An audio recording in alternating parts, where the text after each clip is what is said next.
no Evangelho de Mateus, capítulo 16.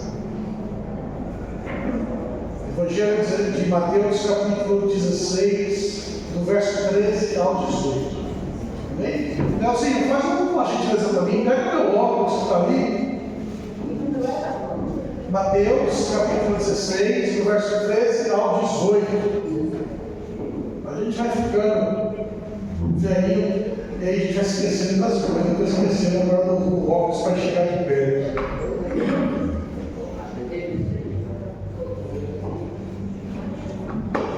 Mateus, capítulo 16, do verso 13 ao 18. Amém? Quem achou que agora a Deus? Amém. Quem não achou, diga misericórdia. Aproveita que o óculos não enxerga nada de longe, eu só vejo embaçado. Agora, se eu fizer assim, até a turma está friando a Bíblia. Antigamente eu falava, escola bíblica dominical. Né? Mas, se Deus quiser, eu vou voltar a ministrar os cursos, né, que nós estamos fazendo pela internet, e vai ter que usar muito a Bíblia. Amém? Vamos lá. Mateus capítulo 16, do 13 ao 18, diz assim: E chegando Jesus às partes de Cesareia de Filipe, interrogou os seus discípulos, dizendo: Quem dizem os homens ser o Filho do Homem? E eles disseram: uns, João Batista, outros, Elias, e outros, Jeremias ou um dos profetas. Disse-lhe ele: E vós, quem dizeis que eu sou? E Simão Pedro respondendo disse: Tu és o Cristo, o Filho do Deus vivo. E Jesus respondendo disse: Bem-aventurado és tu, Simão Bar-Jonas, porque não te revelou a carne e o sangue, mas meu Pai que está nos céus. Pois também eu te digo que tu és Pedro, e sobre esta pedra edificarei a minha igreja, e as portas do inferno não prevalecerão contra ela. Amém? Feche seus olhos, abaixe a cabeça e vamos orar. Pai querido, nós te louvamos. Ah, Senhor, como é bom estar em tua presença. Como é bom, Senhor, poder estar diante de Ti, Senhor, e Te adorar. Como é bom poder estar junto com o Teu povo, com a Tua igreja, glorificando o Teu nome, Senhor. Papai, mas nós te pedimos agora, vem falar conosco. Continua falando por meio da Tua palavra, Senhor, e ministra aos nossos corações que o Senhor tem preparado para cada um de nós nesta hora, Senhor. Senhor, tira todo empecilho, Senhor, toda distração, Senhor, toda canseira, Senhor, tira tudo, Pai. Senhor, e abre os olhos do nosso entendimento, os nossos ouvidos, ó Pai, para que possamos receber, compreender e entender, Pai, aquilo que o Senhor quer ministrar em nossos corações. Senhor Espírito Santo, eis-me aqui, Senhor. Faz de mim nesta hora a boca de Deus para falar com a tua igreja, Pai. Eu oro, Pai, em gratidão, em nome de Jesus. Amém. Glória a Deus. Queridos, nesta noite eu quero ministrar um pouquinho, meditar com a igreja, né, para falar sobre a igreja do Senhor, a igreja de Cristo na terra, né, a importância da igreja de Cristo sobre esta terra, o quanto a igreja do Senhor, né, ela sofreu perseguições, o quanto, né, intentaram as trevas e tentou e continua intentando, né, contra a igreja do Senhor, e o quanto a igreja do Senhor ela é poderosa. A única instituição que tem o poder de barrar e derrotar as trevas é a igreja. Quando Jesus aqui interroga os seus apóstolos, os seus discípulos, e pergunta: o que a turma está falando sobre mim? Qual é a opinião deles? Né? O que eles enxergam? O que eles compreendem ao ouvir os meus ensinamentos, ao receber a palavra? O que eles falam? E aí a turma começa a falar: alguns estão falando que o Senhor é João Batista, né, que ressuscitou. Outros estão falando que o Senhor é Elias. Alguns falaram que o Senhor é Jeremias ou algum outro profeta. E Jesus falou: e aí vocês, que respondem para a turma? O que vocês falam de mim quando eles falam isso? Né? E aí Pedro vira e fala: não, o Senhor é o Cristo, Senhor é o Messias, né? O Senhor é o Filho do Deus bendito que veio a esta terra, né, para trazer salvação. E Jesus ali se alegra, fala: Pedro, você é feliz, você é um homem feliz porque você recebeu uma revelação do meu Pai.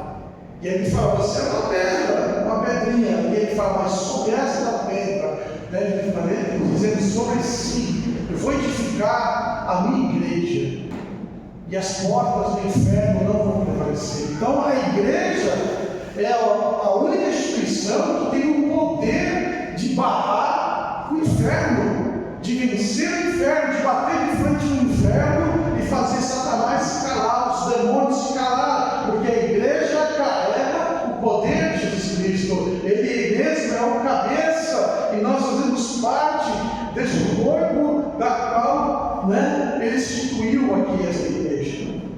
E eu quero fazer hoje um pequeno tour, contando um pouco da história da igreja de uma forma bem resumida mesmo, né? Porque sexta-feira nós comemoramos algo tremendo. Enquanto a turma estava comemorando o Halloween, Dia das Bruxas, isso e aquilo outro, se vestindo de demônio e tal, mas sexta-feira foi um dia especial. Alguém lembra o que foi que aconteceu sexta-feira?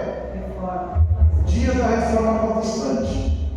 Um dia, né, que marcou a história da igreja, 518 anos, né? E nós vamos ver que muitos eventos marcam a história da igreja, e os crentes, os filhos e filhas de Deus, têm se esquecido. Os filhos e filhas de Deus têm se esquecido da igreja de Cristo, e o quanto a igreja de Cristo ela sofreu, ela lutou para aquilo que vocês estivéssemos aqui hoje. Nós estamos aqui, né, porque alguém no passado não se vendeu, alguém no passado ousou ir na contramão do mundo. Nós estamos então aqui hoje, né, colhendo frutos de sangue, frutos de vidas que derramaram o seu sangue por causa do Evangelho, por causa da igreja de Cristo, do amor de Jesus Cristo. E eu quero então estar falando um pouquinho a respeito disso. Né? A igreja do Senhor, ela nasce no dia de Pentecostes. Pentecostes era uma festa comemorada 50 dias depois da Páscoa. Era uma festa chamada Festa das Colheitas. Eles celebravam, né, ao Senhor pelas colheitas. Então era uma santa convocação. Deus convocava todo o seu povo para estar no templo, para adorar o Senhor, sabe?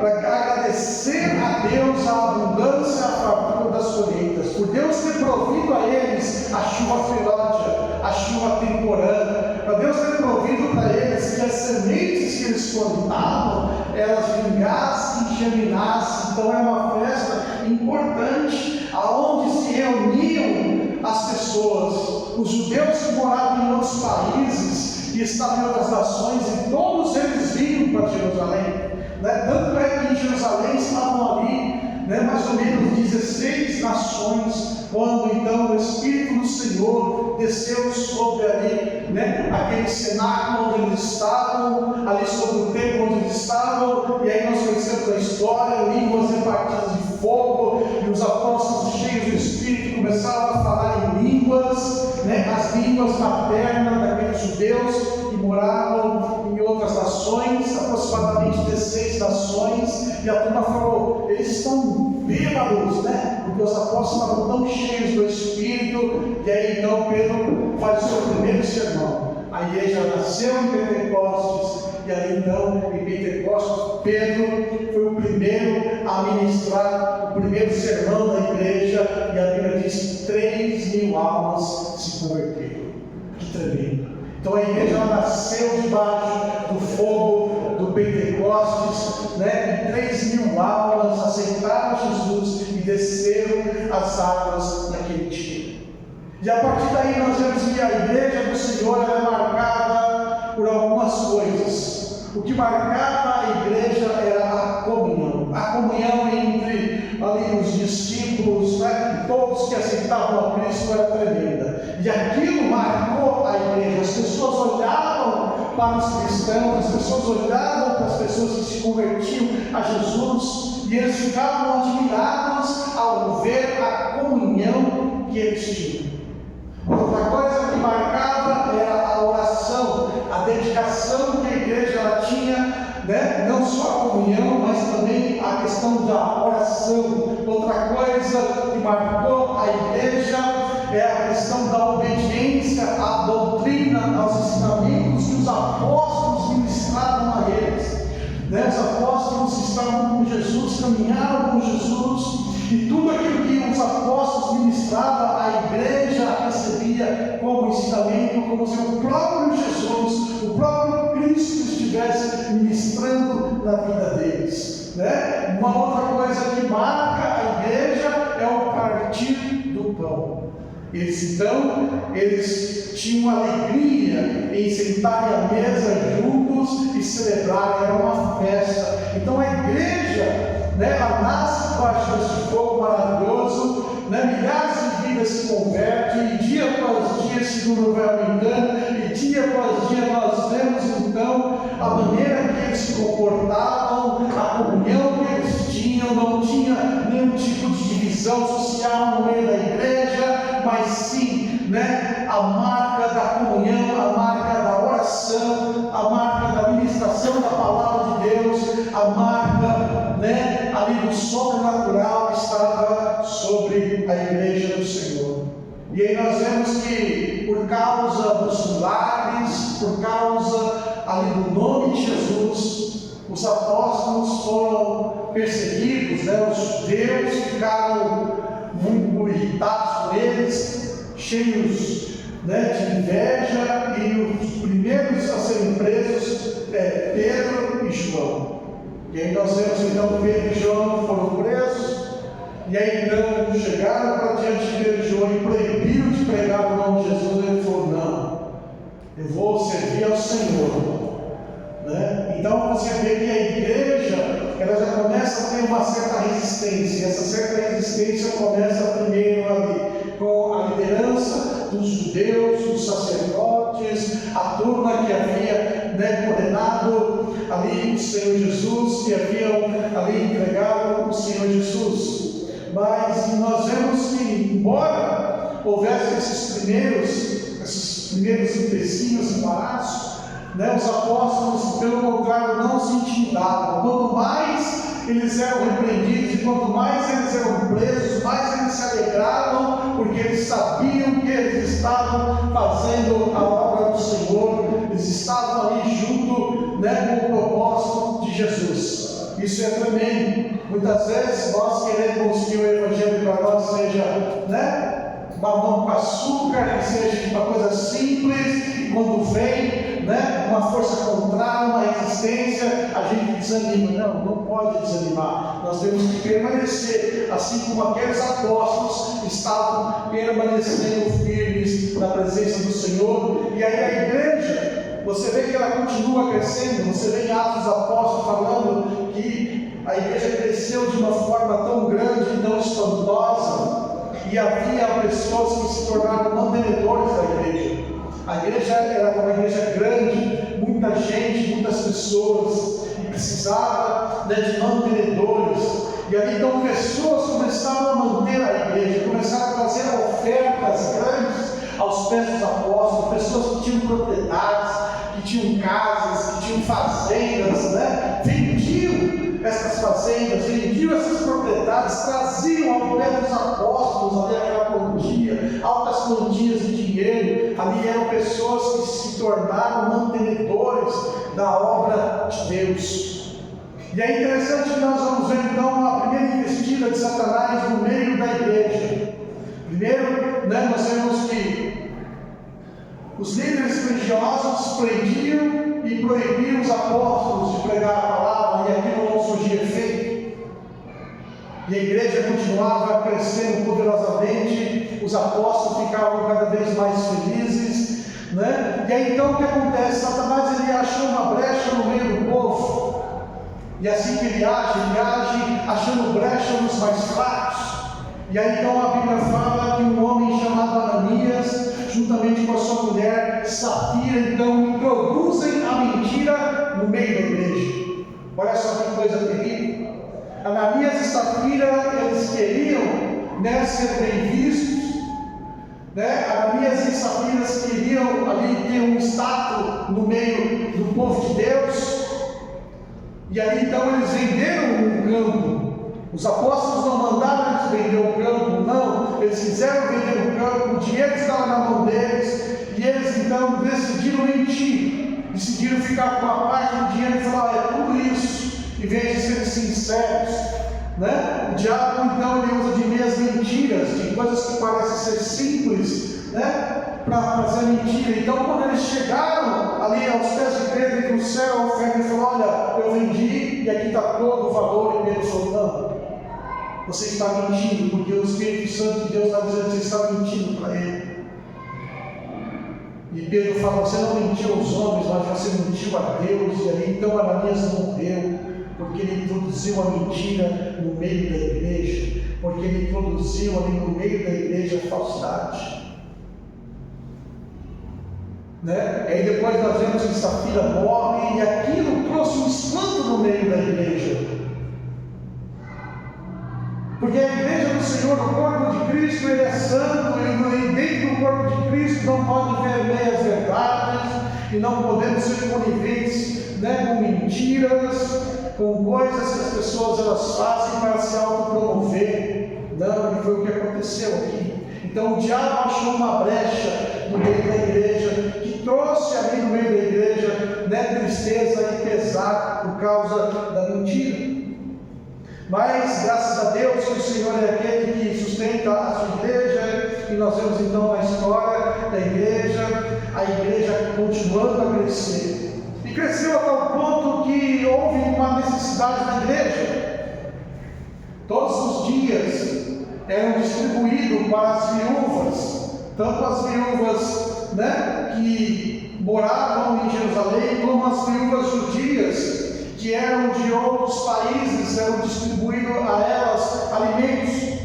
Havia uma obra social para as viúvas, e como havia muita viúva, ali então começou a ter um tipo de desavença. Falou: olha, as viúvas judias estão sendo bem assistidas, e as viúvas, né, que são estrangeiras não estão sendo bem assistidas, e começaram a reclamar com os apóstolos. Os apóstolos: olha, não dá para a gente deixar a palavra, não dá para a gente deixar a oração para ficar cuidando dessas coisas. Então vamos criar aqui um ofício dentro da igreja. Aí nasce o diaconato. O diaconato ele nasce de uma necessidade da igreja, uma necessidade temporal. Mas os apóstolos falam: olha, vocês vão separar 7 pessoas, mas não é qualquer pessoa. Tem que separar pessoas que sejam cheias do Espírito, pessoas que sejam sábias. Vou separar pessoas que sejam idôneas, pessoas que tenham bom testemunho. Porque, irmãos, para servir, nós temos que ser cheios do Espírito. Para servir, nós temos que ter bons testemunhos. Para servir, nós temos que ser idôneos, né? Não pode haver acusações sobre as nossas vidas. Então escolheram 7 diáconos. E dentre esses 7 diáconos, né, 2 vão se destacar: Estevão e Filipe. E aí, então esses diáconos eles realizam a tarefa. Aquela necessidade que a igreja tinha, né, foi suprida.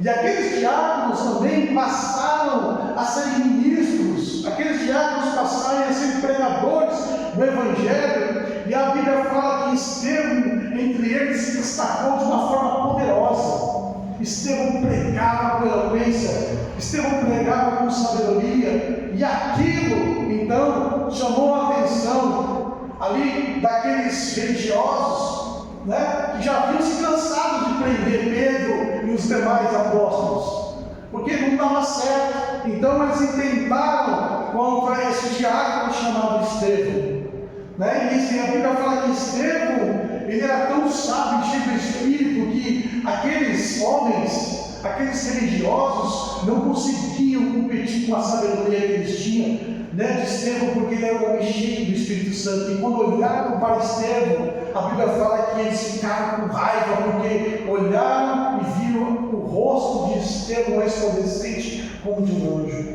Então eles decidem matar Estevão. O primeiro mártir da igreja, a primeira pessoa que morreu, né, pelo nome de Jesus Cristo, foi um diácono chamado Estevão.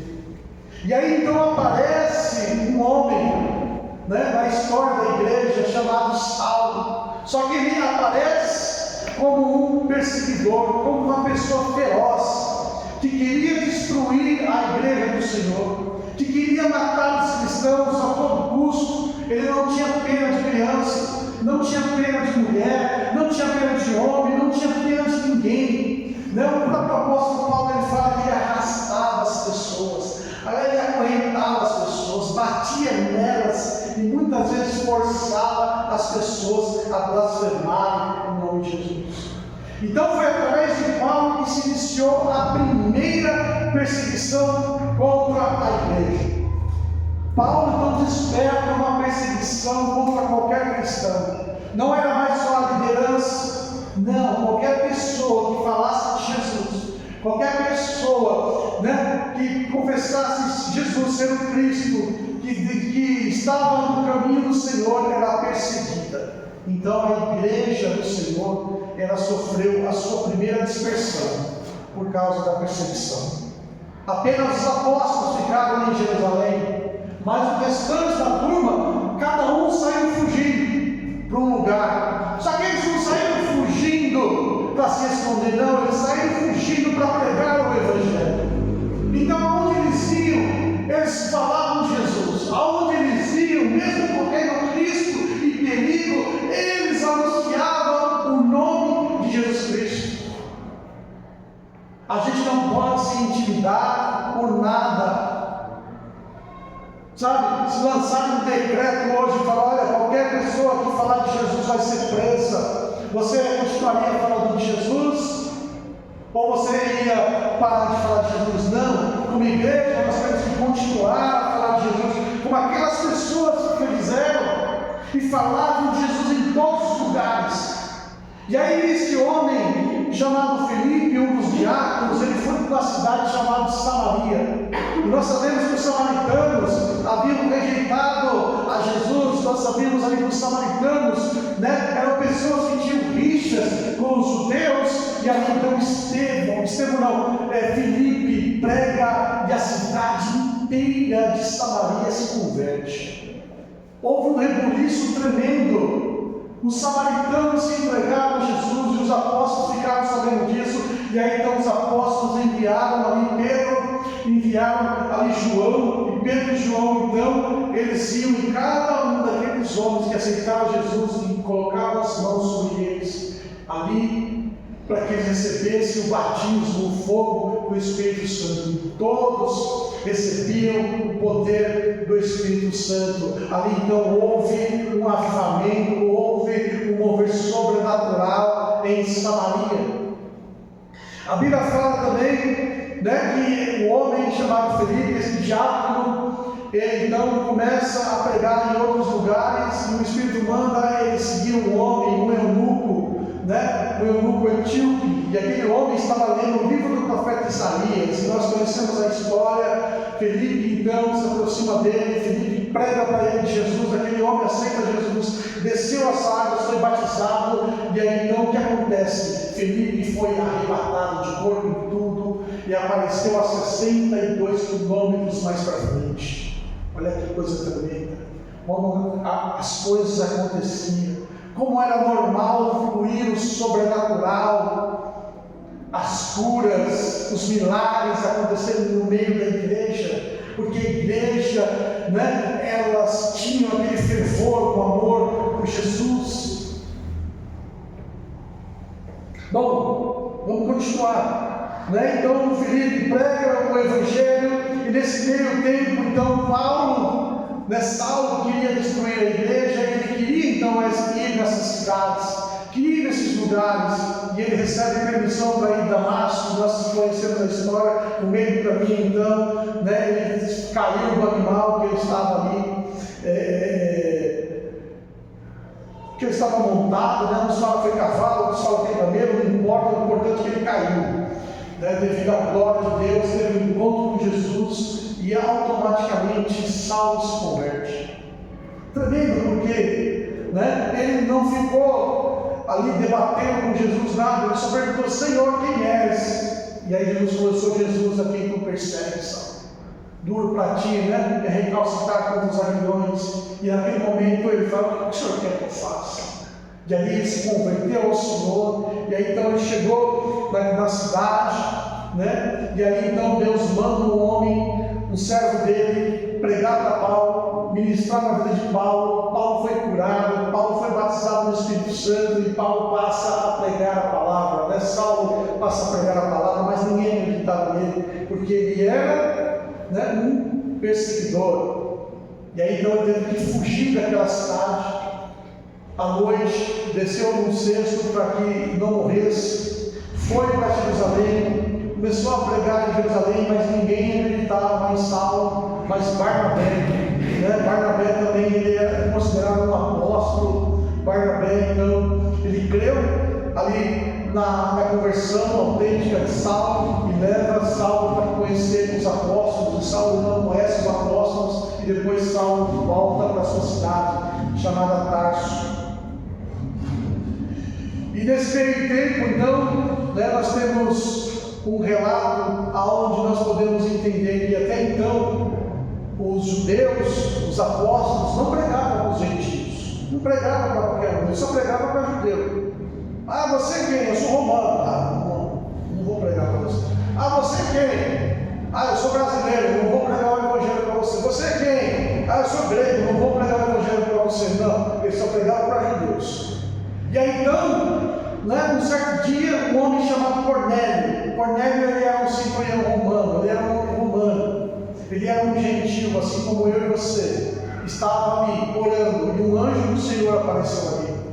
E é interessante que o anjo não pregou para ele, porque os anjos querem anunciar o evangelho, mas Jesus não deixou os anjos anunciar o evangelho. Ele deu a mim e a você esta incumbência, ele deu à sua igreja a incumbência de pregar o evangelho. Então não espere que o anjo vá pregar o evangelho para um ente querido, para alguém que está longe. Não, o anjo não vai pregar. Quem vai pregar somos nós. Nós temos que orar para que Deus envie um homem, uma pessoa, uma mulher, se nós não podemos pregar, para que pregue, né? Para que essa pessoa possa receber a mensagem. Então o anjo manda para ele mandar chamar Pedro. E aí Pedro foi, mas antes Deus falou com Pedro. Antes Deus mostrou para Pedro que aquilo que ele santifica, né, não pode ser considerado algo comum, naquela visão que Pedro teve.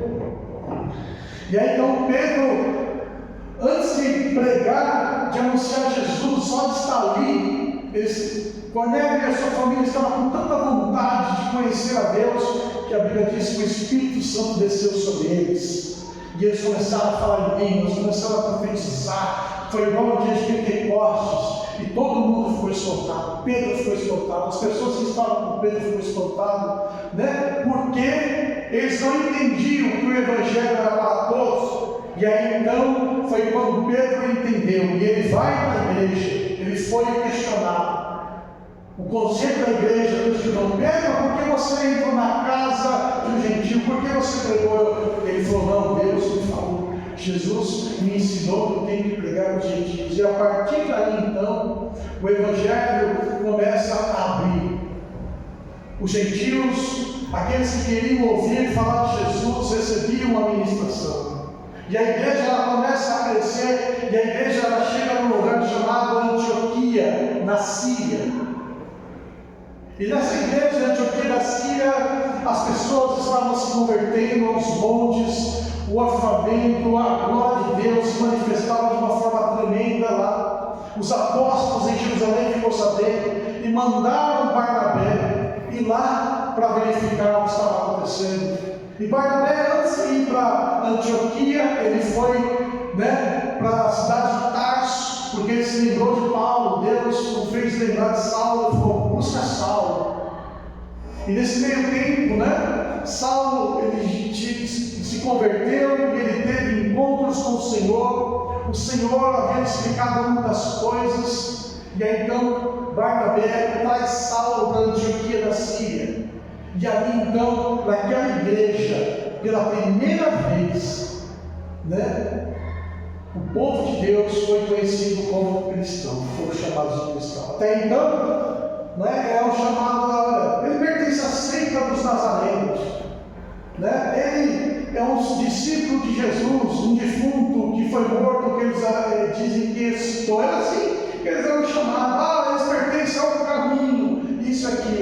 mas foi em Antioquia da Síria, uma igreja gentia, fora de Jerusalém, né? Em um país estrangeiro, que o povo de Deus foi reconhecido pela primeira vez como cristão. Olha que tremendo. Deixa eu ver onde eu parei aqui, é tanta coisa. Estou tentando aqui ser o mais rápido possível, né? Glória a Deus. Nesse meio tempo, lá em Jerusalém, algo acontece.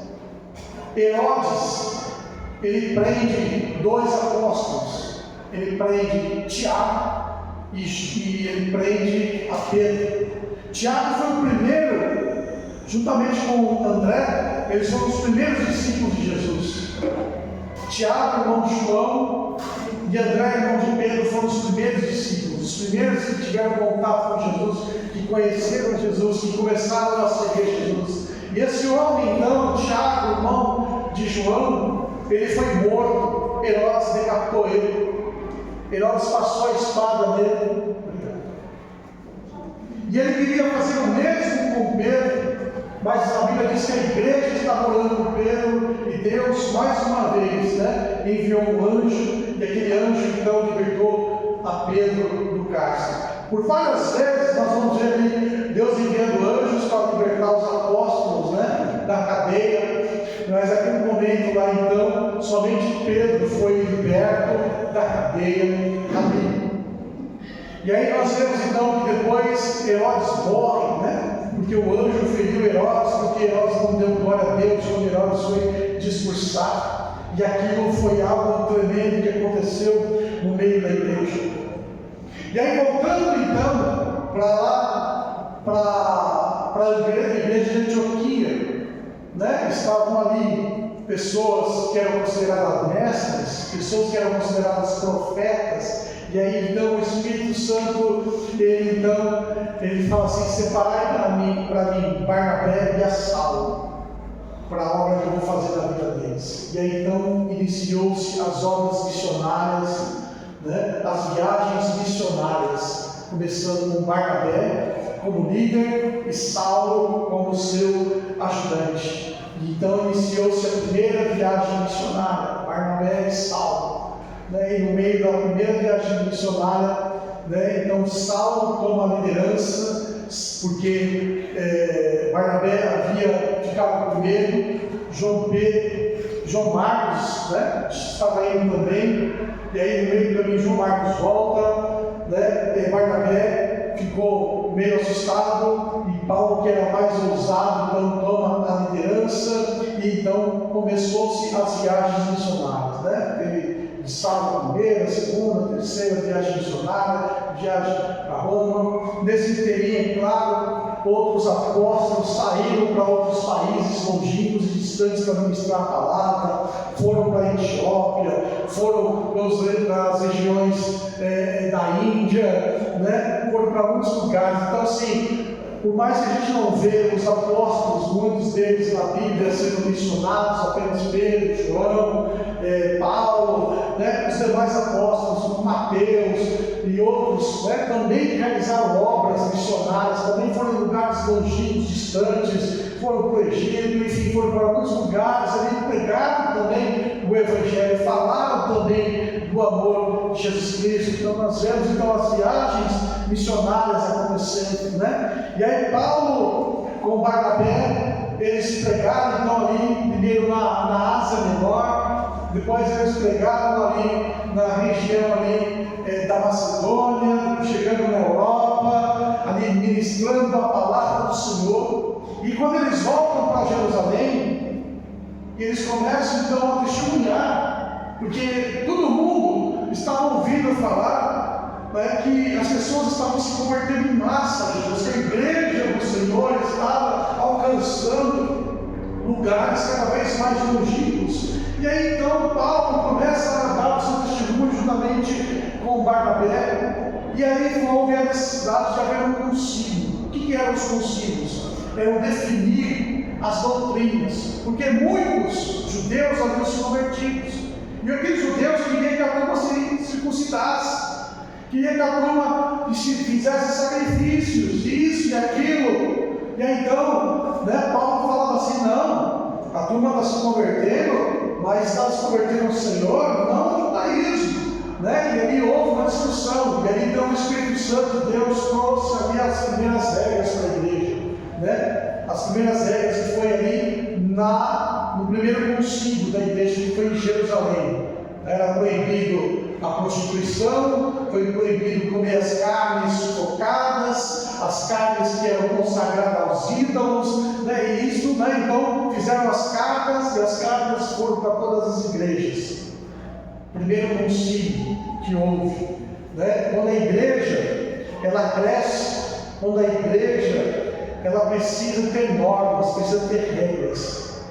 Não é hoje como nós temos a Bíblia, eles não tinham, só tinham o Antigo Testamento e a doutrina ali que os apóstolos ministravam na vida deles. E aí depois nós vamos ver o quê? Os apóstolos começando a escrever cartas para as igrejas estavam se formadas, havia muitas igrejas, surgiram pastores, e aí então os apóstolos passaram a escrever cartas para eles, para corrigir os erros, para exortá-los, e aí então nós começamos a ver as cartas dos apóstolos, os apóstolos mesmo escrevendo sobre Jesus, contando a história de Jesus, a biografia de Jesus. Então é a era dos escritos apostólicos, porque a igreja precisava da doutrina, a igreja precisava receber o ensino, e como havia igreja em muitos lugares, muita gente, então os apóstolos passaram a escrever cartas conforme a necessidade de cada igreja, conforme ali o Espírito Santo estava ministrando, Então são as cartas que nós temos aqui, os escritos que nós temos aqui hoje, E aí o que acontece? Acontece que, devido a esse grande crescimento da igreja, e ali a perseguição era apenas dos judeus ou dos locais das cidades onde eles estavam, o imperador romano começou a ficar com o pé atrás com os cristãos. Nero era um maluco, nessa época que Nero, o imperador Nero, ele era doido, homem xarope. Você vai ler sobre Nero, você vai ver que ele não batia bem na cabeça. O que ele faz então? Ele coloca fogo em Roma. Ele coloca fogo em uns bairros, afastados de Roma, e ele culpa os cristãos. Ele fala, foi os crentes que estão pondo fogo aí. O que acontece então? Os crentes passaram a ser perseguidos de forma feroz, se tornaram inimigos de Roma. Então qualquer um que se professasse o nome de Jesus, qualquer um que dissesse que era um cristão, automaticamente se tornou inimigo do imperador, inimigo do império, e então houve uma perseguição extremamente feroz. Aquele que professou a Cristo, ele tinha suas casas confiscadas, seus bens confiscados, a sua família era violentada, era morto, muitos foram jogados no Coliseu ali para servir de espetáculo para os leões comer, para as feras matarem ali. Muitos começaram a fugir, ir para os sepulcros, começaram a fugir porque os cristãos eles eram então de uma forma veemente, sem dó, eles eram mortos. Os apóstolos começaram a ser martirizados, muitos foram martirizados em Roma, Pedro, Paulo e muitos outros, outros apóstolos morreram em terras longínquas. Mas o que acontece? Os apóstolos então morreram, foram perseguidos, morreram, com exceção de João. João não conseguiram matar. A tradição fala que pegaram João e colocaram ele num tonel de óleo fervente. Colocaram o João lá e não aconteceu nada. Quando subiram o João lá, o João estava brincando, reluzente, não aconteceu nada. Ele falou, esse homem não dá para matar não. Aí levaram ele para um lugar, um exílio, uma ilha chamada Patmos. E na ilha de Patmos, então, ele teve a revelação do Apocalipse. E depois ele foi solto, e ele, nos seus últimos dias de vida, ele pastoreou a igreja em Éfeso. E aí, então, antes de morrer, ele escreve o Evangelho de João. O último livro a ser escrito da Bíblia foi o Evangelho de João. João estava bem velhinho quando ele escreve o Evangelho. Então, morreram os apóstolos. E aí, então, vem um período que nós chamamos do período dos pais da igreja. Os apóstolos morreram, e aí, então, há um período chamado de os pais da igreja, do século II até o século IV. Foi esse período. E o período dos pais da igreja é dividido em duas partes. Os pais apostólicos. O que eram os pais apostólicos? Foram aqueles que tiveram contato com os apóstolos. Muitos foram discípulos até mesmo dos apóstolos, como por exemplo Marcos foi discípulo de Pedro, Policarpo foi discípulo de João, Cipriano foi discípulo de Pedro, Irineu foi discípulo de Pedro. Então esses homens passaram a ser os líderes, passaram a ser aqueles que cuidavam das doutrinas, porque muitos hereges, muitas heresias queriam entrar no seio da igreja. E aqueles homens, então, eles passaram a defender a fé, passaram a defender ali a igreja do Senhor, para que Satanás não pudesse, destruir com as mentiras. Então, foi a primeira coisa decidida entre eles, que somente os escritos dos apóstolos, as cartas dos apóstolos, deveriam ser aceitas como ensinamentos, e de fato inspiradas por Deus, porque os apóstolos que andavam com Jesus, que estavam com Jesus, que foram ali aqueles que cuidaram da igreja, que fundaram a igreja do Senhor Jesus Cristo, os seus ensinos seriam aceitos. Então se faziam muitas cópias. Então pegava lá a carta, por exemplo, do apóstolo Paulo aos Filipenses. A turma fazia cópia devidamente, sem mudar uma vírgula, sem tirar, sem acrescentar, E cada então igreja, cada família, as pessoas, elas tinham então a cópia. Começou então a se fazer cópias e mais cópias e mais cópias, dos escritos dos apóstolos. É o que nós chamamos hoje de códices. Os códices são as cópias dos evangelhos, das cartas, do Novo Testamento. Então aí nessa época dos pais apostólicos, tem, por exemplo, Clemente. Clemente, ele foi um pastor lá de Roma, e ele é conhecido porque ele exortava muitas igrejas, principalmente a igreja de Corinto, porque a igreja de Corinto estava voltando a ter os mesmos problemas que na época de Paulo. E aí então este homem, ele escreveu de forma dura, Clemente, ali repreendendo os erros doutrinários que ainda havia na cidade de Corinto. Um outro homem, foi Inácio.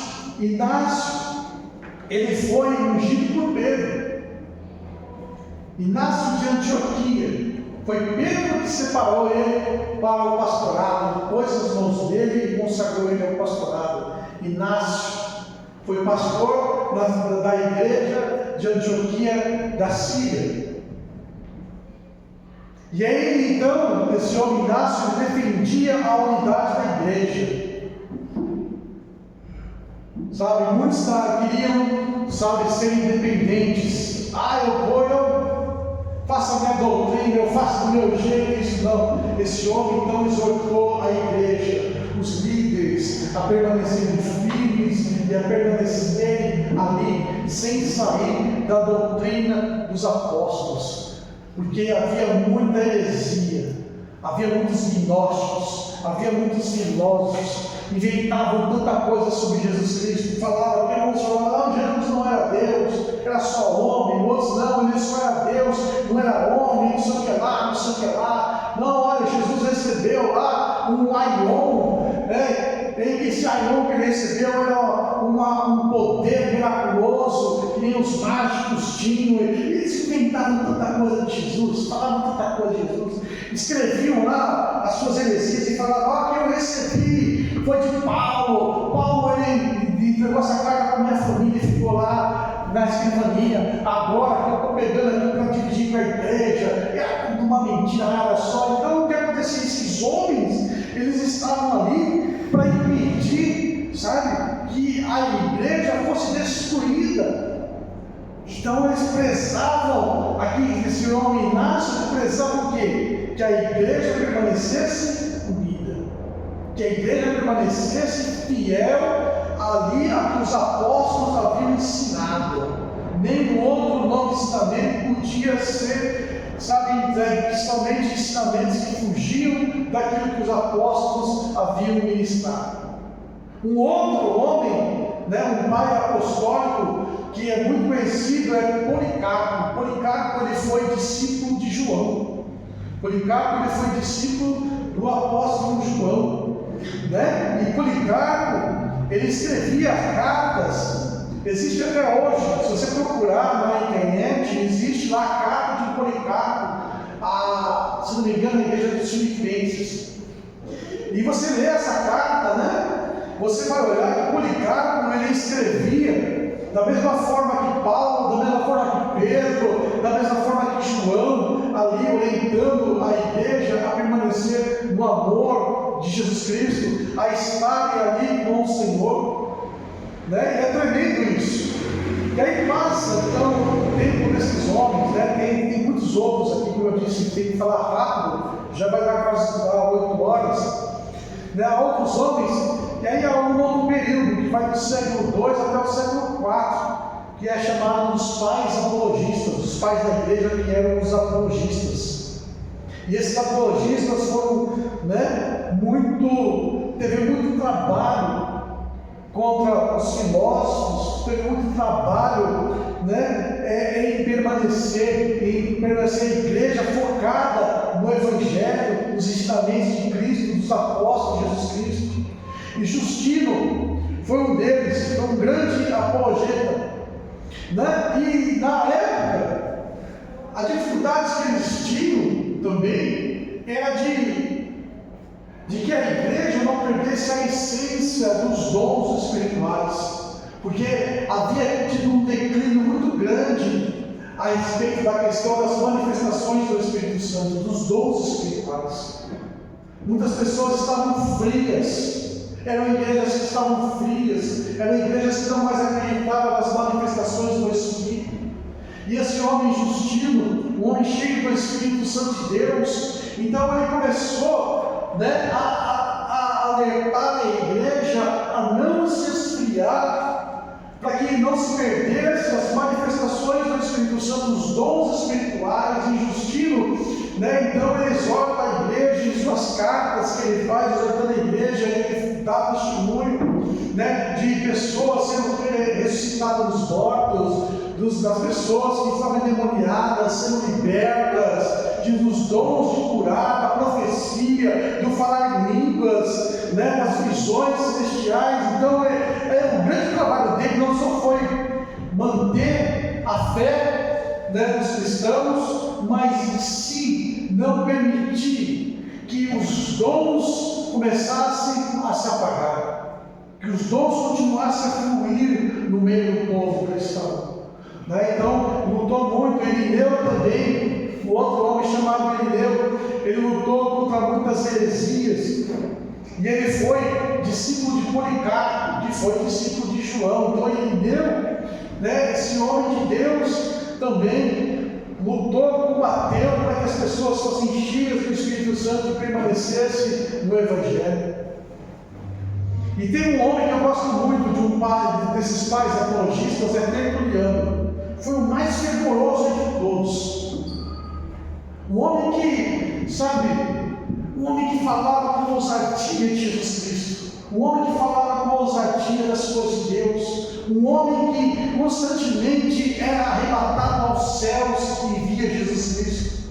Tertuliano, né, ele não tinha medo de falar das coisas sobrenaturais, ele não tinha medo de falar das visitações angelicais que ele recebia. Olha, ele falava: olha, os anjos, fulano tal, anjo tal, me visitou assim, assim, e falou para mim assim, assim. E ele era um homem extremamente fervoroso, era um homem que, quando chegava na igreja, exortava a igreja realmente a se render a Jesus Cristo, a ser cheia do Espírito Santo, sabe, que a igreja se rendesse para que houvesse as manifestações dos dons, para que houvesse as manifestações angelicais, para que a igreja ela pudesse ter um encontro com Jesus na terra.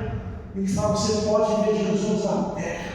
Tertuliano, entre os pais apologistas, o mais fervoroso de todos foi ele. Um outro que nós podemos falar foi Orígenes. O Léo gosta de Orígenes, né, Léo? Brasil curte Orígenes. Orígenes, ele foi um grande teólogo. Ele foi um homem, né, que montou escolas e ensinava as pessoas a palavra de Deus. Ele foi o primeiro a desenvolver a teologia sistemática. O que é a teologia sistemática? É colocar em ordem os ensinamentos a respeito de Jesus, né? Então, a teologia sistemática tem a doutrina de Deus, a doutrina de Jesus, a doutrina do Espírito Santo, a doutrina do pecado, a doutrina do homem, a doutrina dos anjos, a doutrina da ressurreição, a doutrina da ceia. Então, Orígenes, ele foi aquele que começou a colocar em ordem para que as pessoas pudessem, então, né, estudando ali o Evangelho, a palavra de Deus, compreender os propósitos do Senhor, compreender o Evangelho do Senhor Jesus Cristo, né? Um grande defensor. E Orígenes, o que mais defendia dos dons espirituais, sabe qual que era? O falar em línguas. Orígenes defendia que todo crente, todo cristão precisava falar muito em línguas, porque falar em línguas, né, é a edificação pessoal, se edificar com Deus. Ele citava muito Paulo, quando Paulo falava: olha, dou graças a Deus que eu oro muito mais em línguas do que todos vocês. Daí ele ensinava essa necessidade, porque por causa do declínio das manifestações espirituais, e ele via então falar em línguas, né, ali a fonte para manter a chama, né, das manifestações, dos dons, dos poderes miraculosos do Senhor avivados. Olha que tremendo. Aí então nós chegamos ao quarto século. Chegamos aí então no ano de 306, no quarto século. A igreja, lembrando que a igreja continuava a ser perseguida ferozmente. Lembrando que mesmo assim a igreja sofria perseguição dura e cruel. 4 séculos de perseguição a igreja sofreu. Séculos e séculos, as pessoas, né, sendo mortas por causa do nome de Jesus. No ano de 306, no quarto século, Constantino se torna imperador de Roma. E no ano de 313, ele faz um decreto. Né, para que houvesse tolerância. Chama-se o decreto de tolerância de Constantino. E a partir daí, então, a igreja de Jesus parou de ser perseguida. Depois do decreto de Constantino, a igreja parou de ser perseguida. Os cristãos pararam de morrer. Roma parou de matar os cristãos, porque Constantino, o imperador, né, cria este decreto. E Constantino, né, ele meio que se converteu ao cristianismo, porque ele teve uma visão, ele viu um escudo. E no escudo ele via o sinal da cruz, né, que era o sinal dos cristãos, e aí ele entendeu. E então ele proclama o cristianismo como a religião oficial do Império Romano. Só que há uma coisa que precisava ser feita ali, porque houve um choque. Por quê? dentro da cultura grega, dos deuses gregos ali, então a cultura grega e romana, era uma cultura cheia de idolatria, cheia de deuses, não tinha nada a ver com o cristianismo. Não tinha nada a ver. E aí o que ele faz para não perder o seu trono, ser assassinado, ali para manter ali as suas alianças políticas? Ele começa a fazer substituições, atos ecumênicos. Ele começa a trocar os deuses gregos pelos personagens cristãos. Olha, você não precisa mais fazer oferendas para fulano de tal, não sei o que lá, não sei o que lá, porque olha, Pedro, ele se tornou o guardião do céu, a chuva, os negócios do tempo, é Pedro que resolve. A turma não fala com o vento ruim, eu sou pentarado. Começou lá, trocaram, foram trocando as entidades por personagens bíblicos. A festa lá da colheita, lá que se adorava não sei o que lá, olha, é a festa agora de São João Batista. São João Batista, agora, ali vamos prestar homenagem a São João Batista por causa desta festa. E foram trocando as festas, os personagens, pelos personagens cristãos. O dia do sol, 25 de dezembro, adorava o Deus Sol. Não, vamos adorar Jesus, o dia do nascimento de Jesus Cristo. Jesus nasceu mesmo aqui. Aí inventaram e trocaram. E foram trocando. Ou seja, foi tirando a essência da igreja e foi trazendo um ecumenismo dentro da igreja, porque Constantino ele toma ali o poder da igreja, ele une a igreja ao Estado, e ele então dirige tudo. E é claro que isso trouxe muita revolta, entre os pastores, entre as pessoas de Deus. Aqueles que não aceitaram foram retirados, foram tomados como rebeldes, como hereges, e foram perseguidos. Então a igreja de Cristo passou a sofrer a perseguição pela própria igreja. Só que agora a igreja romana perseguindo a igreja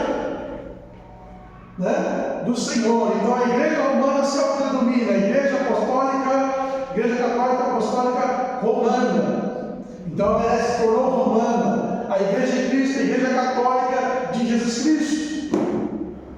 Então houve essa divisão entre eles, entre a igreja. Porque então Constantino, para ele conseguir consolidar o seu poder, ele fez isso. E aí foi nesta época, no século IV, que começaram a se construir aquelas grandes basílicas, aquelas grandes igrejas, com estruturas romanas. Então todo lugar que colocava aquelas igrejas grandes e tal, e falavam, olha aqui, foi fulano e tal, aqui, não sei o que lá. Aí tem cabeça de João Batista em muitos lugares. Escreve de João Batista, aí coloca ali na igreja, aí o outro lado não sei onde, eu também tenho o crânio de João Batista. João Batista perdeu umas 20 cabeças, porque tem um outro lugar lá que tem o crânio de João Batista. E aí começou a ter as relíquias, olha, esse osso é de fulano, esse osso é de ciclano, não sei o que lá, não sei o que lá. Aí começou a ter esse monte de coisa, que nós começamos a falar que era a idade das trevas. A época medieval, dentro da igreja, é conhecida como a idade das trevas. E aí então a idade das trevas é marcada por histórias, por contos, por fábulas e tantas outras coisas que foram acontecendo, pelo desvario, porque as pessoas não podiam mais ler a Bíblia.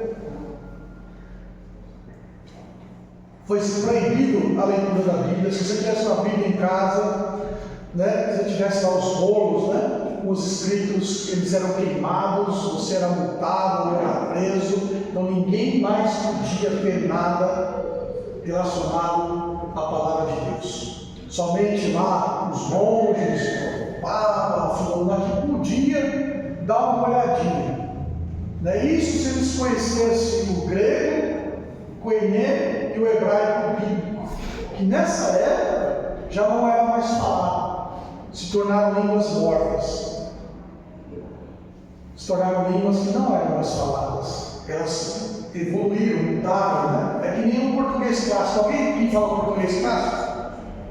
Alguém fala, faz vencer, deveras, vai, hoje. Ninguém fala assim, né? Então o português clássico aconteceu, morreu. Hoje nós falamos, né? O português moderno. A mesma coisa aconteceu com as línguas bíblicas. Elas morreram, o grego koiné ninguém mais falava. O hebraico, né? No tempo lá, no tempo passado, ninguém mais falava. Então, esses homens estudavam o grego antigo, o hebraico antigo, para poder dar uma sapiada às escrituras, porque tudo que o clero falava, que o papa falava, né, que os bispos falavam, tinham como verdade, era a autoridade máxima, é como se Deus falasse, e a Bíblia então se tornou obsoleta, era a lei deles. O que aconteceu? O que aconteceu é que após essa época, né, vem a época dos reformadores.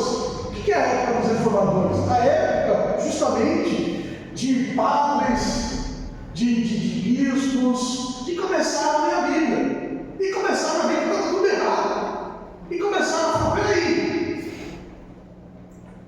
eu estou lendo a Bíblia, não é o que vocês falam, eu estou lendo a Bíblia aqui, peraí, não é isso, tem coisa errada. Então o primeiro reformador, ele é do quarto século, quer dizer, do quarto século não, do 14º século, que é João Wycliffe. Esse homem ele começou a ler, ele é conhecido como a Estrela d'Alva. A Estrela d'Alva é meio da sua rua, né? Estrela d'Alva. Primeiro reformador, primeiro homem que ousou se levantar contra as heresias, se levantar e falou, peraí, a Bíblia fala salvação pela fé. Vocês estão falando que é isso, que é aquilo, eu estou falando que está errado. E aí o que aconteceu? Ele foi tão odiado que mataram ele. E antes depois, sabe o que fizeram? Ele era tão odiado, não lembrava dele, que a turma chegou, desenterrou ele, pegou os ossos dele, tocaram fogo nos ossos dele, de tão odiado que ele foi. John Wycliffe, o primeiro reformador, o primeiro que ousou, né, a ir na contramão, porque ele descobriu na Bíblia, descobriu nas Sagradas Escrituras, né, que a salvação é pela graça. Que a salvação é para todos, que o Evangelho é para todos. E aí nós temos depois, lá no século XV, John Hus, outro reformador também, que foi martirizado. Pegaram o homem, amarraram no tronco, colocaram fogo nele, porque se levantou, porque ele descobriu na Bíblia, porque ele foi na palavra de Deus, e ele falou, vocês estão fazendo coisa errada, não está certo. E aí mataram ele. E ainda no século XV, nós temos um italiano chamado Savonarola. Quem já ouviu falar de Savonarola? Na escola a gente estuda, né? Savonarola. Estuda sobre essa turma aqui, né? Mas a gente não dá muita bola, né? Também mataram ele, amarraram no poste, tocaram fogo. A turma gostava de pôr fogo nos outros, né? Amarraram no poste, vamos fazer fogueira. E amarrava e chamava eles de herege, porque eles liam na Bíblia e descobriam a verdade. Depois de Savonarola vem Zwingli.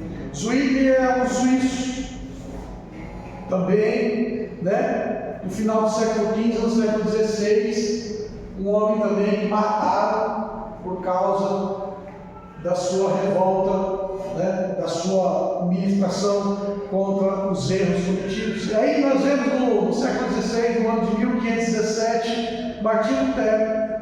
Né? E Martinho Lutero foi conhecido pelas suas 95 teses, né? É conhecido ali por pregar contra as indulgências, mas a maior obra que Lutero ele fez, sabe qual foi?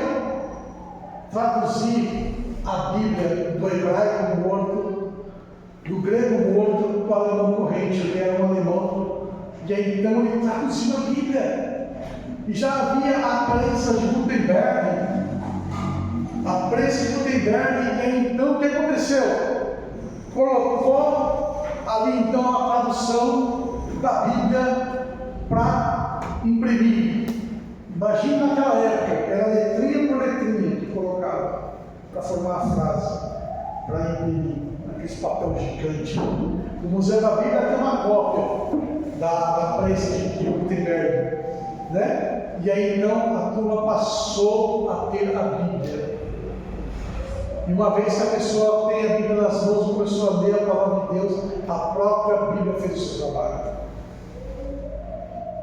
Né? Lutero ele estava lendo Romanos, e aí então quando ele leu Romanos, mudou a vida dele.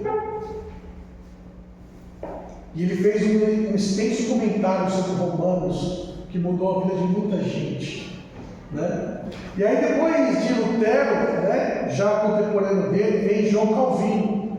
João Calvino também, né, ali no francês, e ele é conhecido, né, como fundador da igreja presbiteriana. Calvino, né, é Lutero da igreja luterana. Nessa mesma época também tem os anabatistas. Quem eram os anabatistas? Os anabatistas eram um grupo radical lá no meio deles. Lá no meio dos luteranos, lá no meio dos presbiterianos, era a turma radical. Por quê? Porque eles não aceitavam o batismo de aspersão, o batismo das criançadas. Ele falou, não. Eles começaram a ler a Bíblia e falaram, peraí, tem coisa errada.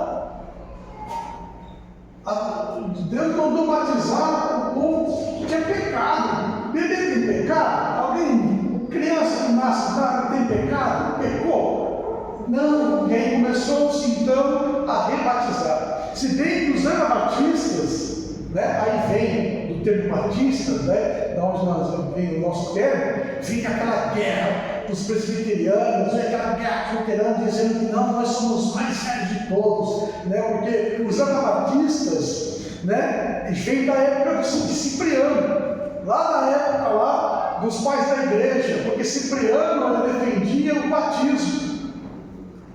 batismo, né, em nome de Jesus Cristo, e o batismo do cristão, não o batismo da seita, porque muitos aceitavam a Jesus Cristo.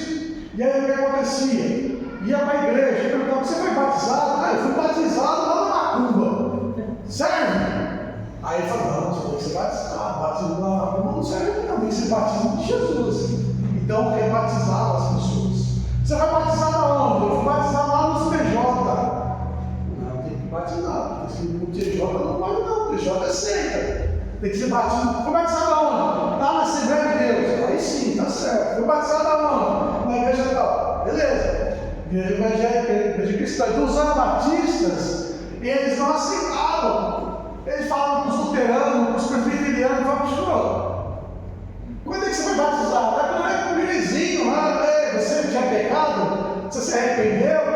Ah, é bebê? Não, você tem que se arrepender dos seus pecados, você é batizado. E aí os anabatistas era esse grupo radical que então ele foi até perseguido, né, pelos reformadores, por Calvino, enfim, por causa que eles não aceitavam, né, só aceitavam o batismo bíblico, o batismo de Jesus Cristo. Bom, vamos para o século XVIII, vamos pular um século aí. O século XVIII é o século dos avivamentos. É o século de muitos avivamentos aqui, né? Por exemplo, o século XVIII é marcado por um homem chamado John Wesley. Quem já ouviu falar de John Wesley? Pouca gente, né? Quem já ouviu falar de George Whitefield? Quem já ouviu falar de John Wesley? Quem já ouviu falar de George Whitefield? Porque eles eram parceiros, eles eram parceiros. Quem já ouviu falar de Charles Wesley? Essa turma de inglês, né, eles, nas suas faculdades, eles eram cristãos, né, nas suas faculdades, eles tinham lá um método para orar, para ler a palavra, né, para se dedicar ao Evangelho. Tanto que eles foram metodistas, eles eram chamados de metodistas por causa dos métodos. E John Wesley, ele lendo o comentário de Lutero sobre a carta do apóstolo Paulo aos Romanos, ele começa a entender muitas coisas, ele começa a pregar contra o pecado, começa a pregar, né, na igreja de forma dura, e apontando, falando, vocês têm que sair da igreja, vocês estão no pecado, e é isso, é aquilo.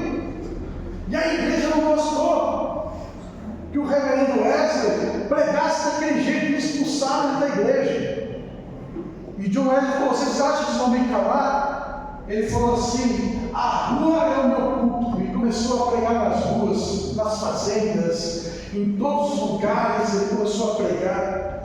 Ele, a cavalo, ele rodou a Inglaterra diversas vezes pregando, ele pregava 10, 15 vezes por dia pregando, sabe? E as pessoas falam que John Wesley era tão cheio do Espírito que as pessoas à distância, sabe? Elas caíam no chão, se arrependendo e pedindo misericórdia, chamando por Jesus Cristo, pedindo misericórdia de Jesus. Então John Wesley, ele revolucionou a Inglaterra na sua época. O seu irmão Charles Wesley foi um escritor de muitos hinos que é cantado até hoje, é na época do cantor, cristão, essas coisas, que ele escreveu hinos maravilhosos de louvor a Deus. George Whitefield foi um missionário, que viajou por muitos países falando do amor de Jesus Cristo.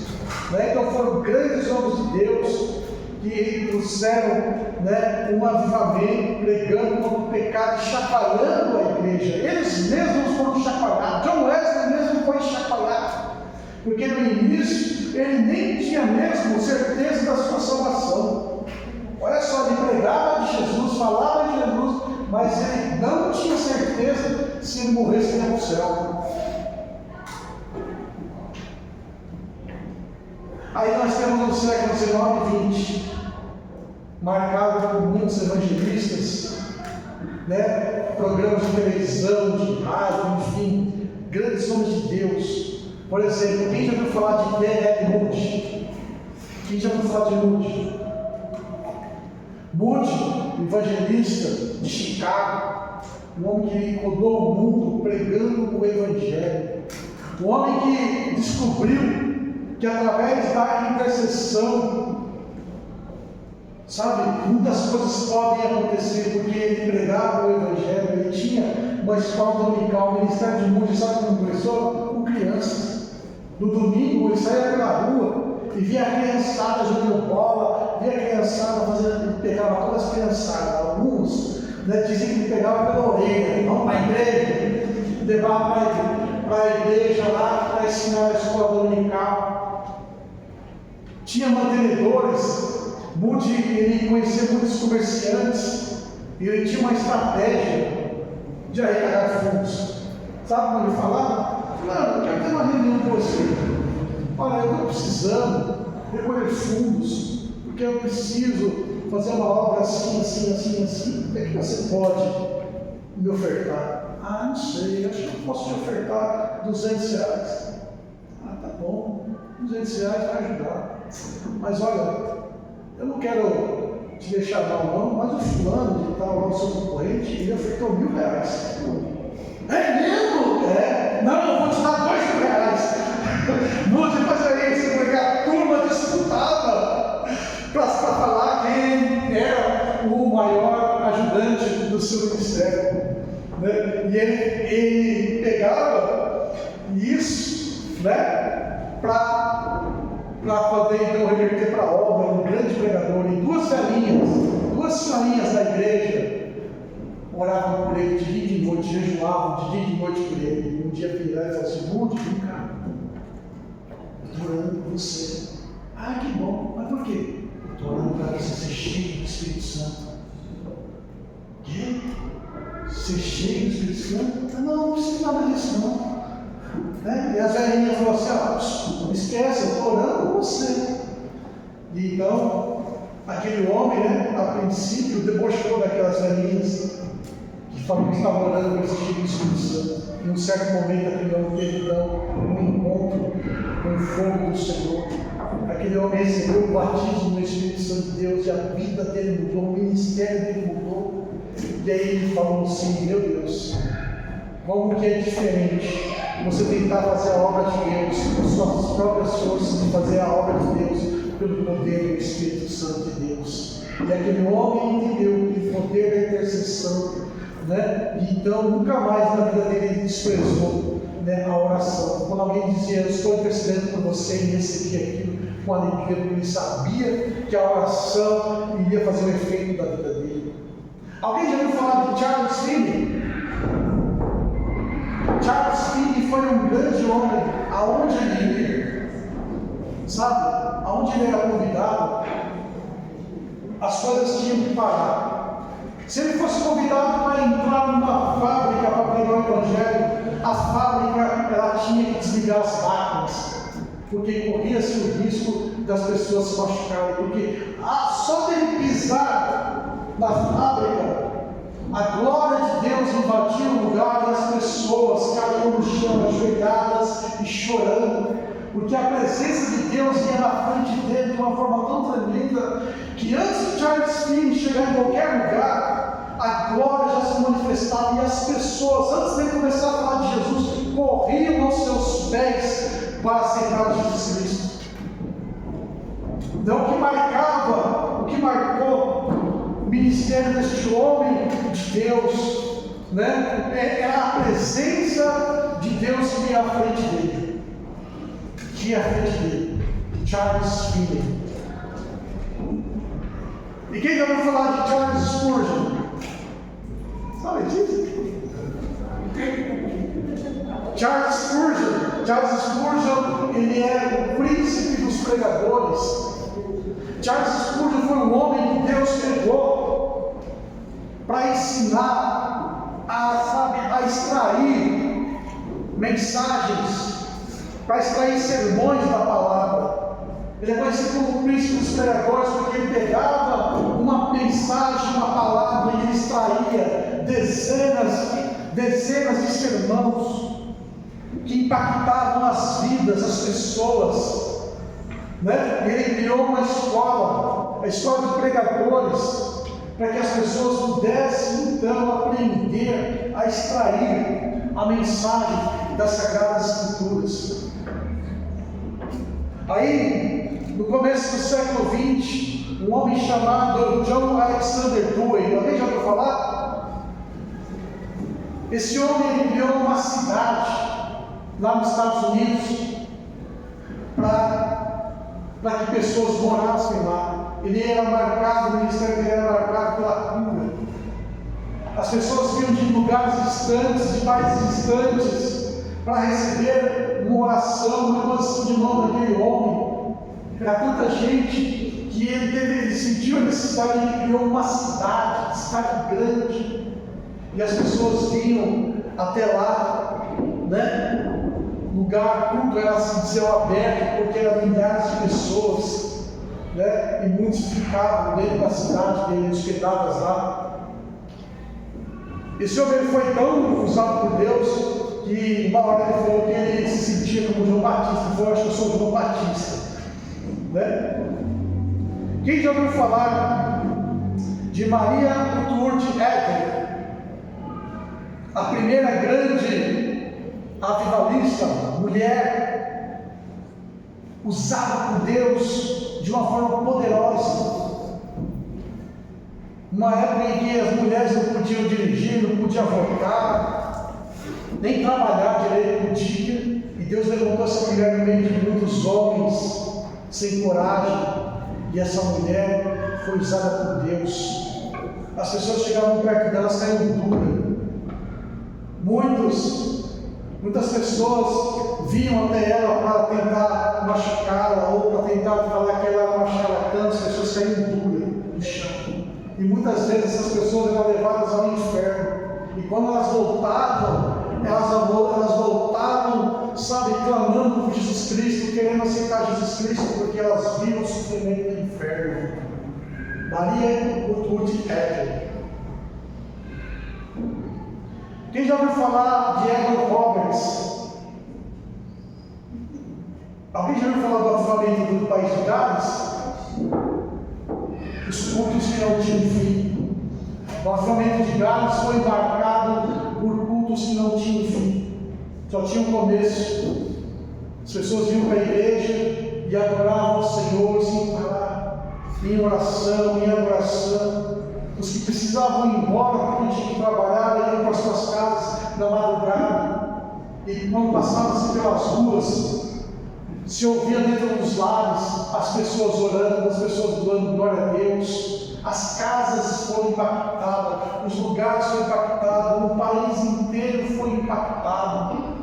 é chamado no avivamento do país de Gales, né? Com esse homem chamado Evan Roberts. Existem livros, existem vídeos, né, dessas pessoas. Alguém já ouviu falar de William Seymour? William Seymour? Avivamento da Rua Azusa? Né? No início do século passado, o Azusa, William Seymour. E a Bíblia não. A história conta que muitas vezes o corpo de bombeiro foi chamado para ir lá, porque ao longe as pessoas viam uma coluna de fumaça vermelha, assim parecendo pelo fogo subindo daquela rua. E chamavam o bombeiro, está pegando fogo em Azusa, e a turma ia lá, chegava lá, não tinha nada, só tinha a glória de Deus. Da Rua Azusa saíram muitos homens, por exemplo, Daniel Berg e Gunnar Wiener. Alguém sabe quem é Daniel Berg e Gunnar Wiener? Não. Fundadores da Assembleia de Deus aqui no Brasil. Daniel Berg e Gunnar Wiener. Esses homens saíram das suas pátrias, eles eram suecos, saíram da sua pátria para ir lá na Azusa, na Rua Azusa, e lá na Rua Azusa eles receberam a imposição de mão de William Seymour, receberam o fogo do Espírito, e eles tiveram uma eles tiveram uma visão escrito Belém. E eles, o que é isso? E foram procurar em todo lugar e não acharam. Aí um dia, olhando no mapa Globo, eles olharam lá, né, na cidade do Pará, Belém. E aí eles vão guardar aqui. E eles vieram então para Belém no ano de 1910. Eu sei, hoje foi muito, mas o acabou. Segura aí que está acabando. Eu estou falando da história da igreja, estou falando da nossa história. Estou falando do legado que nós recebemos. Né? E aí então, esses homens vieram para o Brasil. E depois nós podemos citar. Alguém já ouviu falar de John D. Lake? John D. Lake foi um grande homem de Deus, usado em curas, no sobrenatural. Alguém já ouviu falar de Smith Wigglesworth? Smith Wigglesworth, um homem bruto, um homem rude, um homem que não sabia ler, não sabia escrever, um homem que se converteu ao Senhor, que cuidava de igreja, mas não pregava. Quem pregava era a mulher dele, cuidava de igreja, mas ficava no fundo lá, carro tudo. A turma tinha medo de Smith Wigglesworth. Um dia eu vi no programa do rádio, ele ouve falar de um avivalista que estava numa cidade próxima, e ele começou a ouvir falar das coisas maravilhosas que Jesus fazia. E aquele homem que se dizia crente, que cuidava de igreja, não via nada daquilo, não conhecia nada daquilo, decidiu ir lá. E quando chegou lá, Smith Wigglesworth recebeu a imposição de mãos, recebeu o batismo no Espírito Santo de Deus, e ele volta então para sua casa. E quando a sua mulher vai abrir o culto, ele toma a frente e ele começa a pregar e falar de Jesus Cristo. Ele começa a falar do amor de Jesus Cristo. Ele começa a falar o quanto Jesus era bom, o quanto Jesus era tremendo. E ele chama para frente as pessoas que estavam enfermas. Ele começou com as mãos enfermos, e os enfermos começaram a serem curados de uma forma extraordinária. A mulher dele falou: que isso, homem? Ele não é meu marido não é assim. O que aconteceu com ele? E aí então ele fala que ele teve um encontro com o Senhor de uma forma sobrenatural. E a mulher dele falou: eu também quero isso. E ele então, passou a aprender a ler através da Bíblia e se tornou um apóstolo chamado apóstolo da fé, Smith Wigglesworth. Alguém já ouviu falar de uma mulher chamada Aimee Semple McPherson? Alguém já ouviu falar da igreja do Evangelho Quadrangular? A Inês Simon McPherson foi a fundadora da igreja do Evangelho Quadrangular, uma mulher usada extremamente por Deus. Ela tinha uma forma peculiar de ministrar o Evangelho. Ela gostava de encenações. Ela gostava de, quando pregasse o Evangelho, na pregação do Evangelho, ela gostava que houvesse coisas de teatro, cenas teatrais, isso e aquilo. Uma vez ela quis trazer um papagaio. Numa das suas pregações, inclusive um papagaio no circo, o papagaio só falava palavrão. Tiveram que evangelizar o papagaio, ensinar o papagaio a falar glória a Deus. Porque o papagaio só falava besteira, ela tem que evangelizar, ele tem que falar glória a Deus, aleluia. E ensinar o papagaio a falar glória a Deus, aleluia. A Inês Simon McPherson, uma grande mulher de Deus. Alguém já ouviu falar de Kathryn Kuhlman? Kathryn Kuhlman era a mulher que acreditava em milagres. Até um programa, se você procurar no YouTube, você vai encontrar I Believe in Miracles. A mulher que acreditava em milagres. A mulher que aonde ela ia, ela não precisava chamar ninguém à frente, ela não precisava impor a mão em ninguém para se curar. Ela só adorava ao Senhor. E aí então ela falava, o Espírito Santo está dizendo que as pessoas que estão surdas vão ser curadas agora, e daqui a pouco as pessoas que não ouviram passaram a ouvir. Olha, Deus está visitando as pessoas que não conseguem andar, as pessoas que estão em muletas e cadeira de roda, daqui a pouco a turma levantava e vinham à frente para testemunhar, trazendo suas cadeiras de roda, as suas muletas. Sabe, uma mulher extremamente usada no poder de Deus. Alguém já ouviu falar de William Branham? Este homem, dentre todos eles, todos eu considero heróis da fé, desde os apóstolos até, muitos atuais, mas esse homem, ele, eu vejo de uma forma tremenda. Esse homem era tão usado por Deus que até bichinho ele ressuscitava. Até cachorrinho que morria, ele ressuscitava. Ministério marcado com a ministração de anjos. Desde pequeno, William Branham, ele tinha contato com anjos de Deus. E foi tirada uma foto dele. Você pode procurar também na internet, tem uma foto dele. E na cabeça dele aqui tem como se fosse uma auréola, um flash de luz. Levaram até para a NASA analisar, para ver se não tinha montagem.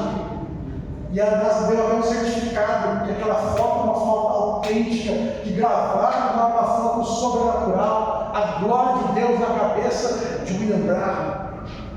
Ele orava tanto pelos enfermos que ele desmaiava no culto.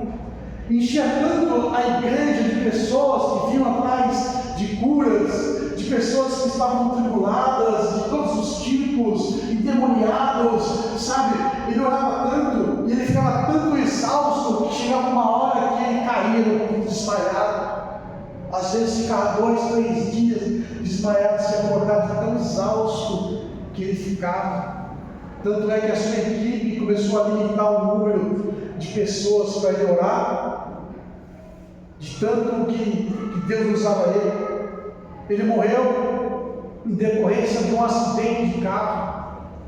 Ele estava no carro com a sua esposa, numa estrada atrás do filho dele com a família. Um carro veio, perdeu a direção, bateu de frente. A mulher dele morreu de forma instantânea.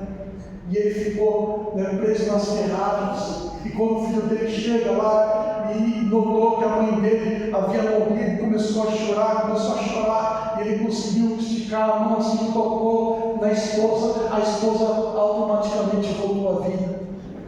Tiraram ele das ferragens e levaram ele para a UTI. Quando a maca dele entra na UTI, todos os enfermos que estavam ali, todas as pessoas que estavam internadas na UTI ficaram instantaneamente curadas, a UTI ficou vazia, somente William Branham ficou lá. O filho dele falou para ele: pai, por que o senhor não ora para você ficar bom? Ele falou: não, porque o poder que Deus deu para mim não é para o meu próprio uso, mas é para o serviço do Senhor. E aí aí depois de alguns dias ele morreu, né, em decorrência a esse acontecimento. Quem já ouviu falar de um homem chamado A.A. Allen? Ou A.A. Allen? Se você procurar na internet, você vai ver alguns vídeos, né? Quase não dá para enxergar direito de tão ruim que é os vídeos. Esse homem foi poderosamente usado por Deus em curas. Uma das curas que ficou marcada no ministério dele foi do menino das 26 enfermidades. Alguém já ouviu falar do menino das 26 enfermidades? Uma criança que nasceu, sabe, cega, com a língua grudada aqui para fora. Ela tinha os braços grudados aqui, a perna grudada aqui nas costelas da criança. A criança não nasceu sem órgão genital, a criança nasceu sem os pés. Ela tinha tanta enfermidade, a criancinha. E a mamãe daquela criança trouxe uma cruzada onde Ari estava ministrando. E aí então ele pegou aquela criança no colo e começou ali a orar por aquela criança. Né? O ajudante de Ari, ele conta que ele vê um redemoinho. Esse redemoinho começa a girar de uma forma tremenda, de uma forma forte, e vem sobre essa criança. E toca, o redemoinho toca primeiro na língua da criança, e a língua da criança volta para a boca. E a criancinha ela começa a emitir sons. Depois esse redemoinho ele sobe e toca na região dos olhos da criança. Então ela começa, sabe, a enxergar os olhos dela, que eram todos assim mortos, sabe, abre-se uma azul bonita, a criança começa a enxergar, aquele redemoinho começa a descer e toca, sabe, nos bracinhos, e o bracinho do menininho assim se abre. Aquele redemoinho desce para a região das pernas, na região do pé, e instantaneamente um pé aparece. Os pés da criança apareceram assim automaticamente. A criancinha começou a ter pés. E aí depois quando Ari entrega a mãe dele, para a mãe dele, a criança, a mãe dele corre e leva o menininho lá no banheiro. O que vocês acham que a mamãe foi ver? Vai ver se tinha nascido um pipiu do menino. E ela voltou correndo, dando glória a Deus, porque o filhinho dela estava completamente curado por tudo.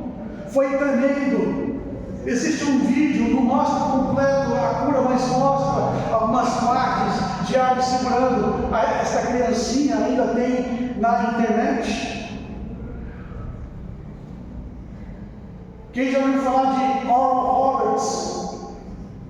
Oral Roberts foi um grande homem de Deus também por cura, contemporâneo de Branham, contemporâneo de D.L. Osborne, contemporâneo de Catherine Kuhlman. Oral Roberts não faz muito tempo que morreu. Ele criou uma faculdade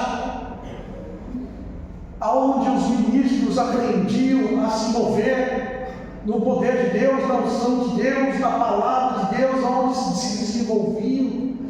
Né? Oral Roberts também é marcado por sinais e curas. Uma certa vez, ele havia alugado uma tenda, e aí então começou a hora do culto, e a turma falou: está na hora, Oral, vamos para o culto. E ele falou: não vou. Mas por que você não vai? Não vou. Por quê? Porque eu não sinto a presença de Deus. É como se Jesus tivesse me abandonado, eu não vou lá. Mas as pessoas estão esperando, e daí? Eu não tenho nada para elas, porque eu não estou sentindo a presença do meu Senhor. Ora, não tem nada para entregar para ninguém, somente Jesus Cristo. E aquele homem ficou 3 horas humilhando-se na presença de Deus, chorando e pedindo: Jesus, vem, Jesus, fica comigo. E 3 horas depois, então, ele passa a sentir de novo a unção de Deus, a presença de Deus. E ali ele fala que ele teve uma missão, aprender a se humilhar na presença de Deus. E quando ele chega no lugar, as pessoas ainda estavam lá esperando por ele. E quando ele pisa no lugar sem falar nenhuma palavra, as pessoas que estavam lá, que todas que estavam enfermas, haviam pessoas que até mesmo eram ateias, estavam lá, todos que estavam ali. Quando ele pisou lá, porque a presença de Jesus estava com aquele homem, foram instantaneamente curados. Precisou alugar caminhões para levar embora o que os enfermos deixaram, as camas, as cadeiras de roda, as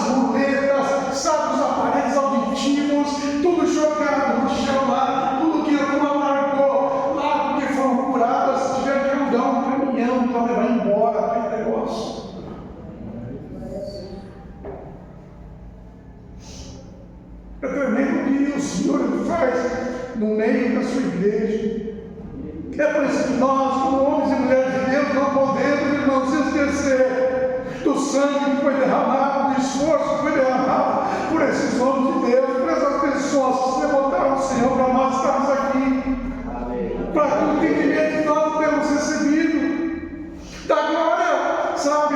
Nós estamos e muitas vezes nós ficamos dispersos, muitas vezes nós não damos bola, muitas vezes nós não vamos atrás para descobrir a nossa história. É a tua história, eu estou contando, não é a minha história, é a tua história, é a nossa história, é a história da igreja de Cristo nesta terra.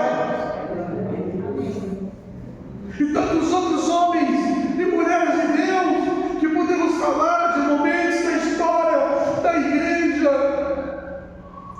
A igreja, Jesus ele diz: as portas do inferno não vão prevalecer, e nós temos visto que ela não prevalece. Nós temos visto o quanto Satanás tem lutado para tentar destruir a sua igreja, o quanto Satanás tem feito, mas graças ao Senhor, e a esses homens que não se venderam, que não se trocaram, esses homens que acima de tudo deram suas vidas pelo Evangelho, sabe? É por isso que nós estamos aqui hoje, e nós, como eles, nós também devemos nos esforçar e dar a nossa vida, dar o nosso fôlego, o nosso sangue, para que as gerações futuras possam receber o Evangelho sem mácula, o Evangelho puro, o Evangelho de Jesus Cristo, não o Evangelho misturado, não o Evangelho podre, não o Evangelho fast food, que as pessoas querem empurrar, sabe, pelas nossas gargantas, mas o Evangelho que realmente preza o amor, a fé, a unção, a glória de Deus.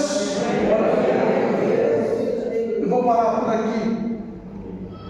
Desculpe a demora, mas eu precisava entregar esta palavra, porque é de suma importância isso. E na sexta-feira, quando eu me lembrei da reforma, o Espírito Santo me tocou de uma forma muito forte, para que nós venhamos lembrar de onde nós viemos, nos lembrar de todos os esforços, nos lembrar o quanto Deus ele deseja fazer de mim e de você pessoas como esses foram. E eu sei e dou graças a Deus pela vida de cada um que tem se esforçado, de cada um que tem buscado, de cada um que tem feito o melhor para o Senhor. E eu tenho certeza que o Senhor nos dará a recompensa. Louvado seja o nome do Senhor Jesus, que conquistou para nós na cruz do Calvário esse direito.